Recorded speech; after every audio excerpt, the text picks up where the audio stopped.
Hello friends, ఈరోజు exciting స్టోరీకి మీ అందరికీ స్వాగతం.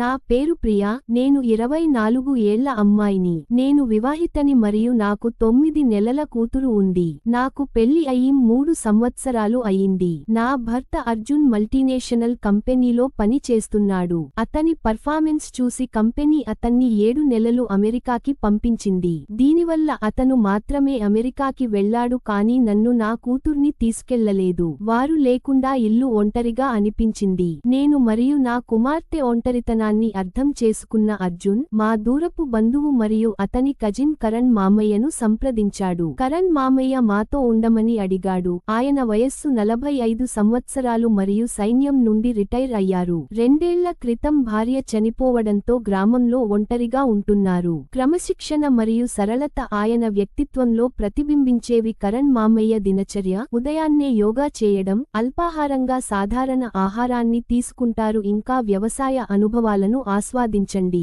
నాతో పంచుకోవడం ఆయన అలవాట్లలో ఒకటి. నేను కూడా ఆయనకి సహాయం చేయడానికి ప్రయత్నించాను. ఆయన ఎప్పుడూ చెప్తారు, మీ కుమార్తెపై దృష్టి పెట్టండి, మిగిలినది నేను చూసుకుంటాను. ఆయన తేలికైన స్వభావం నన్ను చాలా ఆకట్టుకుంది. నేను మొదటి కొన్ని నెలల్లో ఒంటరిగా ఉండేదానిని, ఫోన్ కాల్స్ ఇంకా వీడియో చాట్లు, కానీ క్రమంగా ఈ పరిచయం తగ్గుతూ వచ్చింది. అర్జున్కి నేను ముఖ్యమైన దాని ఉండగా అతనికి పనే ముఖ్యం అని అనుకున్నాను. కానీ ఒక సమయంలో నా ఫీలింగ్స్ బాగా పెరిగిపోయాయి. అప్పుడు ఎదురుగా కరణ్ అంకుల్ వచ్చారు. దానివల్ల నా కలలన్నీ శూన్యం అయిపోయాయి. అంకుల్ నాకు నా కూతురు ఆసరాగా మారింది. నేను అలసిపోయినప్పుడల్లా నన్ను చాలా జాగ్రత్తగా చూసుకునేవారు. నేను అలసిపోయినప్పుడల్లా ఆయన నా కూతుర్ని నా పక్కన పడుకునేలా చేస్తారు. ఆయన ఎప్పుడూ నాకు ఈ విషయానికి చెబుతారు, నువ్వు ఒంటరిగా లేవు, నేను మీకు తోడుగా ఉంటానని భరోసా ఇస్తాడు. నేను ఇల్లు శుభ్రం చేస్తుండగా కరణ్ మామయ్య గదిలో కొన్ని వస్తువులు చిందరవందరగా కనిపించింది.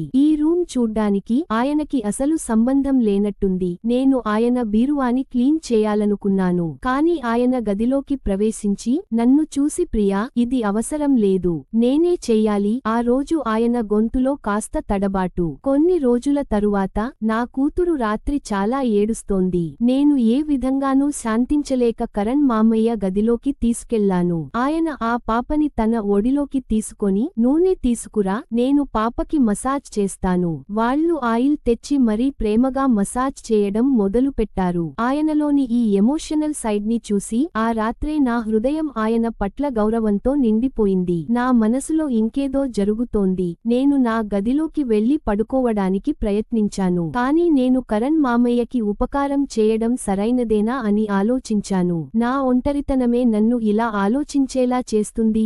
మరుసటి రోజు నేను కరణ్ మామయ్యకు దూరంగా ఉండేందుకు ప్రయత్నించాను. కానీ ఆయన నా దగ్గరికి వచ్చినప్పుడల్లా నాకు ఒక ఫీలింగ్ అనిపించేది. నా ఫీలింగ్స్ కంట్రోల్ చేసుకోవడానికి అర్జున్తో గడిపిన క్షణాలను గుర్తు చేసుకున్నాను. పైగా ఇదంతా తాత్కాలికమే అని నన్ను నేను ఒప్పించుకోవడానికి ప్రయత్నించాను. కరణ్ అంకుల్ కూడా నా మారిన భావాలను పసిగట్టి ఒకరోజు నేరుగా నాతో మాట్లాడాడు. ఆయన చెప్పారు, మీరు ఏమి చేస్తున్నారో నాకు అర్థమైంది. కానీ మీరు మీ సంబంధాన్ని మరియు మీ ఫీలింగ్స్ నియంత్రించుకోవాలి. మీరు అర్జున్ని, నన్ను ఎవరినీ మోసం చేయలేరు. ఇంకా ఆయన నుండి ఈ మాటలు విన్న తర్వాత నేను కన్నీళ్లతో క్షమాపణ చెప్పాను. అలా మామయ్య నన్ను అర్థం చేసుకునే అవకాశం ఇచ్చారు. ధన్యవాదాలు. నేను నా విధులను మరచిపోను. రోజు తర్వాత నా శక్తిని సానుకూల దిశలో మార్చాను. నేను నా కూతురితో మాట్లాడటం ప్రారంభించాను. కలిసి ఎక్కువ సమయం గడపడం ప్రారంభించాను మరియు నా అభిరుచులపై దృష్టి పెట్టడం ప్రారంభించాను. కరణ్ అంకుల్ కొత్తది నేర్చుకోవాలని నన్ను ప్రోత్సహించారు. నేను ఆన్లైన్ కోచింగ్లో చేరాను. నేను సంతోషంగా ఉన్నానని చూసిన అర్జున్ తన జాబ్ మీద ఫోకస్ చేశాడు.